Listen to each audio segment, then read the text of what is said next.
네, 여러분, 잘 쉬고 오셨나요? 그래서 두 번째 영상 시작하도록 하겠습니다. 아까 전에 우리가 민법이 어떻게 생겨났고 어떤 기능을 하는지까지 배우셨습니다.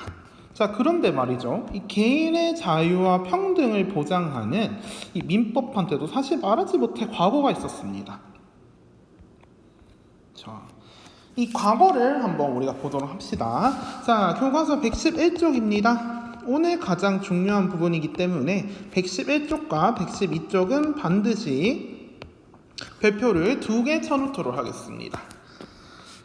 이 근대 민법의 기본 원리는요, 선생님 오늘 좀 정리를 좀 잘 하겠습니다. 사실 이 개인주의랑 자유주의를 바탕으로 이 법이 이 두 가지를 충실하게 지켜주려고 노력했습니다. 111쪽에 보시면 개인주의는 개인의 자유와 권리를 중시하는 거죠. 선생님이 이전에도 얘기했지만 땡땡주의 하면 그 앞에 있는 내용을 조금 종료한다고 했습니다. 그리고 자유주의도 일단 뭘 중시할까요? 일단은 개인의 자유를 중시합니다. 그래서 개인이 국가의 억압에서 벗어나 자유를 실현하는 것을 중시한다는 거죠. 그래서 세 가지 원칙을 얘기했는데 이 명칭 좀 정확하게 보실 필요가 있겠습니다.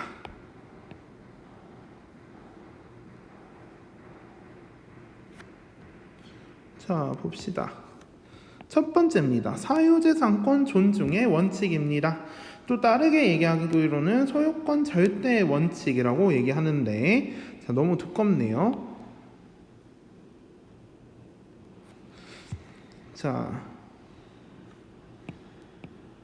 아무튼 사유재산권 존중의 원칙, 소유권 절대의 원칙인데 개인의 사유재산권은 절대 침해할 수 없다라는 겁니다. 그 누구도 내가 가진 재산을 침해할 수 없어 라는 강력한 메시지를 줬습니다.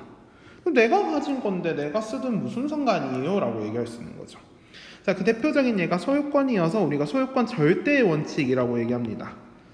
두 번째입니다. 사적 자치 원칙. 근데 이 사적 자치 원칙이란 말보다는요, 사실 계약 자유의 원칙이란 말을 더 많이 씁니다. 왜냐하면 개인이 우리가 자신의 의사에 따라서 상대방하고 자유롭게 법률 관계를 하는데 대표적인 이 개인 간의 법률 관계가 보통 계약입니다. 여러분, 우리가 아르바이트 한 친구들도 근로계약서를 쓰죠. 거기에도 계약이란 말이 있습니다. 그것처럼 우리가 굉장히 많은 계약을 합니다. 여러분이 물건을 사는 행위도 사실 계약입니다. 상대방한테 예를 들어서 여러분 카드로 돈을 먼저 줬는데 이 사람이 물건을 안 주면 사기가 될 수 있다는 거죠. 계약을 어겼기 때문에. 아무튼 이 계약 관계에서 국가의 개입이 있어서는 안 된다고 옛날엔 얘기를 했기 때문에 계약을 자유롭게 하는 계약 자유의 원칙이다 라고 얘기를 했던 거죠. 그러면 말이죠. 이제 세 번째가 있을 텐데, 세 번째 봅시다. 세 번째는 과실책임의 원칙이라고 했는데, 다른 말로 자기책임의 원칙이라고 얘기를 합니다. 자기책임의 원칙이 무슨 말이에요? 라고 할 수 있는데, 자신의 고의와 과실로 발생한 행위로 타인의 권리를 침해하거나 손해를 발생했을 때에만 책임을 진다는 겁니다. 그래서 자기가 충분하게 주의를 기울였다면, 예를 들어서 사람이 다쳤습니다. 하지만 말이죠. 공장에서 사람이 다쳤는데 나는 열심히 감독을 했기 때문에 괜찮아 라고 얘기하는 게 이 과실책임의 원칙인 거죠. 내가 열심히 주의했지만 이 사람 어쩔 수 없이 다친 거야. 그것까지 내가 책임을 져야 해 라는 거죠. 그래서 이 과실책임의 원칙에 따라서는 손해를 입었더라도 충분한 주의를 기울였을 때 보상할 필요가 없다라고 얘기합니다. 그럼 여기서 여러분 궁금한 거, 고의랑 과실 도대체 뭔가인데, 고의랑 과실 굉장히 중요한 이야기입니다. 왜? 여러분들 추후에 이거는 말이죠, 이 어느 부분에 나오냐면 구성요건 해당성이라는 부분에 나옵니다. 범죄인지 아닌지 여부에서 판단은 첫 번째 기준인데요. 한번 써보도록 하겠습니다. 고의 같은 경우에는 진짜 말 그대로 야, 너 진짜 고의적이지 않아? 라고 얘기하는 건 뭡니까? 의도가 있었다라는 겁니다. 의도가 있었다라는 겁니다. 그래서 어떤 의도가 있었냐? 자신의 행위가 여러분 안 쓰셔도 됩니다. 111쪽이 있어요. 다만 의도가 있었다라는 거를 꼭 쓰시기 바랍니다. 자, 자신의 행위가 다른 사람에게 손해를 입히는 점을 알면서도 행했을 때입니다. 우리 미필적 고의 뭐 이런 말도 있잖아요. 사실 이게 고의의 한 가지 종류입니다. 자, 과실은요 사실 의도가 없어요.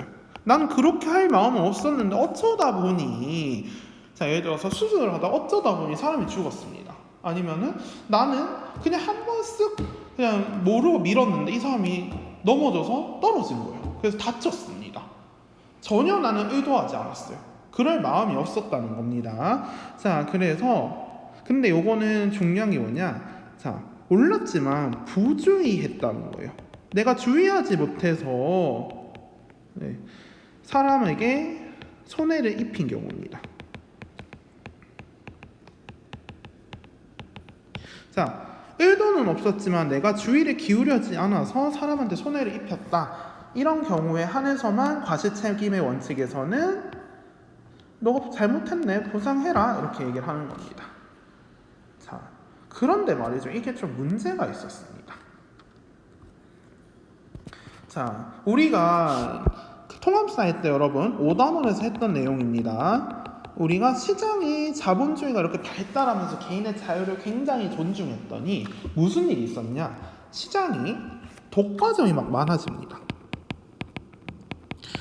시장이 자유롭게 하면서 이제 이 노동자들의 권익 아니면은 사회적 약자의 권익이 침해받는 상황이 일어납니다. 그런데 국가는 뭐라 할 수 없었죠. 왜? 이거는 개인과 개인 간의 관계인데 왜 국가가 나서 이거 침해 아니야? 라고 얘기를 해버리면 할 말이 없거든요. 하지만 누군가는 그 말 때문에 피해를 입게 된다는 사실인 거죠. 자, 그래서 이 시장 실패를 해결하는 과정에서 연결돼가지고 이 기본 원리에도 살짝 변화가 발생합니다. 그래서 이 발생하는 부분 112쪽이 있는데 매우 중요합니다. 자, 그래서 오늘 중요한 두 번째 112쪽입니다.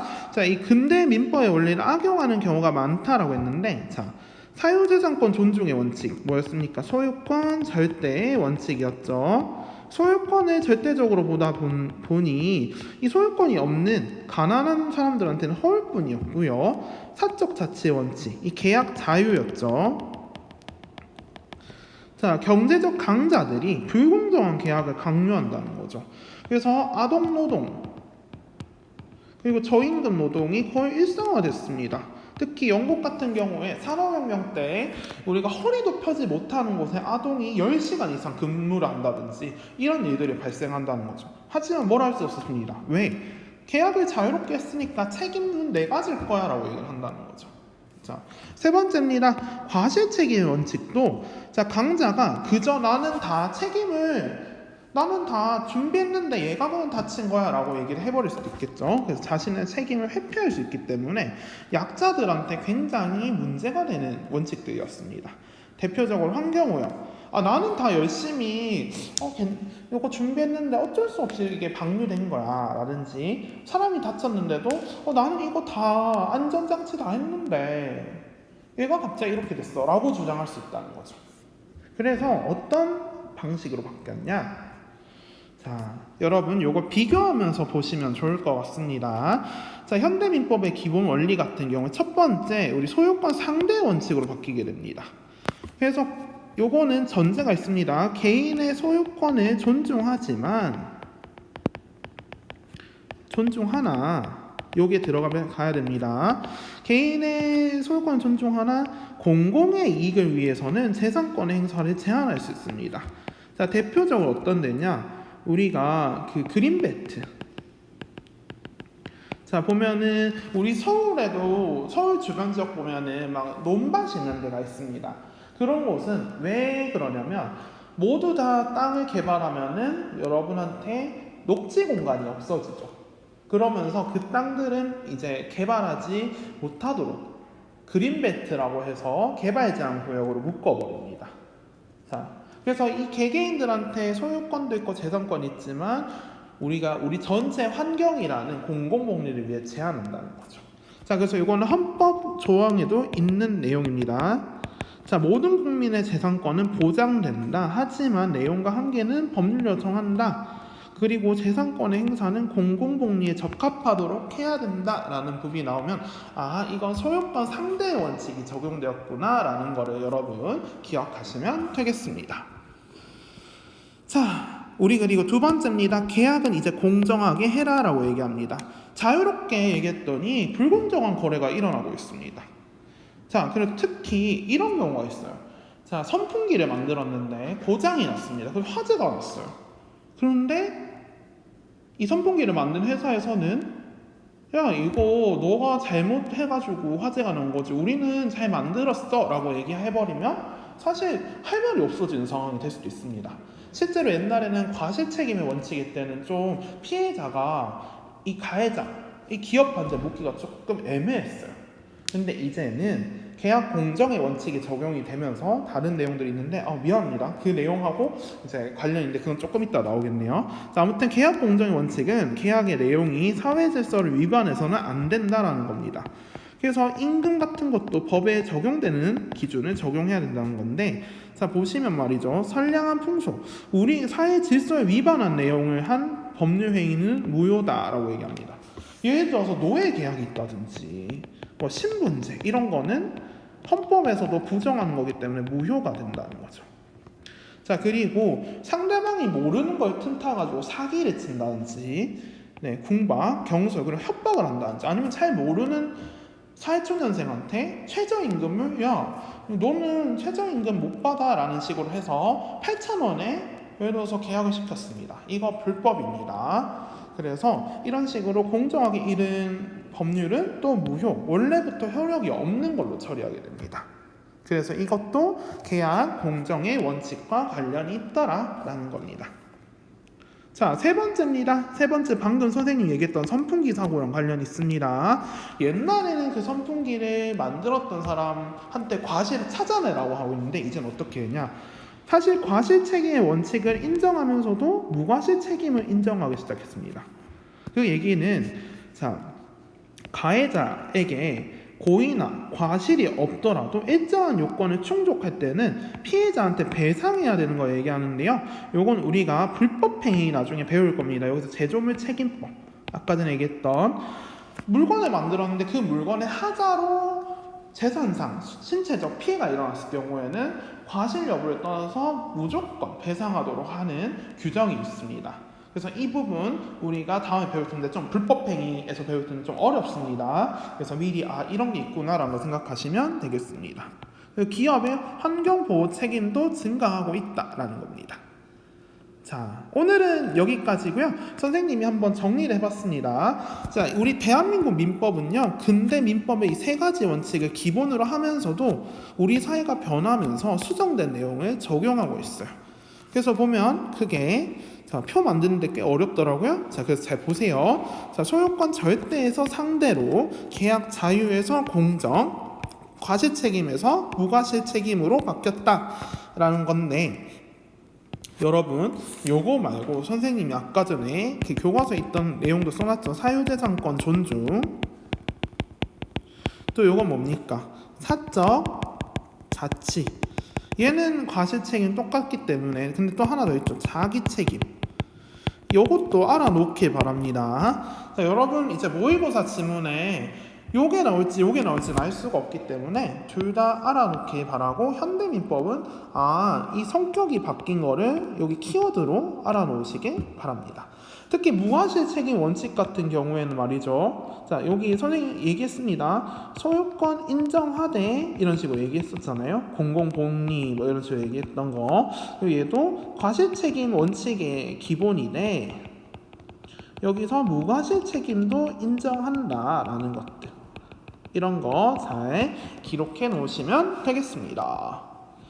자, 오늘 그러면 여러분 첫 번째 숙제 나가겠습니다. 자, 어떤 거냐면요, 112쪽 생각을 키우는 활동과 113쪽을 풀어보시고요, 구글 클래스룸에 올려주시면 되겠습니다. 제출 기한은 수업 후 다음 날까지입니다. 그래서 2반 같은 경우에는 오늘 올리기 때문에 화요일까지 제출해 주시되 1반과 3반은 목요일까지 제출해 주시면 되겠습니다. 자, 그럼 말이죠. 다음 시간에는 무엇을 배울지 라온이한테 물어봤는데 다음 시간 우리 114에서 117쪽입니다. 생각보다 온라인 클래스 준비를 하면서 좀 진도가 빨리 나가는데 다음 시간에는 우리가 미성년자도 계약을 체결할 수 있는지까지 한번 나가보겠습니다. 그리고 이제 조금 시간이 부족하다면 이제 118, 119랑 합쳐서 이제 수업 시간에 한번 다뤄보도록 할게요. 자, 오늘도 고생하셨습니다. 자, 내일 우리 8월 31일 합평 있죠? 자, 합평은 시험 범위입니다. 이번에 나온 합평. 그래서 정법 잘 한번 보시고요. 오늘도 고생 많았습니다. 우리 내일 뵙겠습니다. 안녕.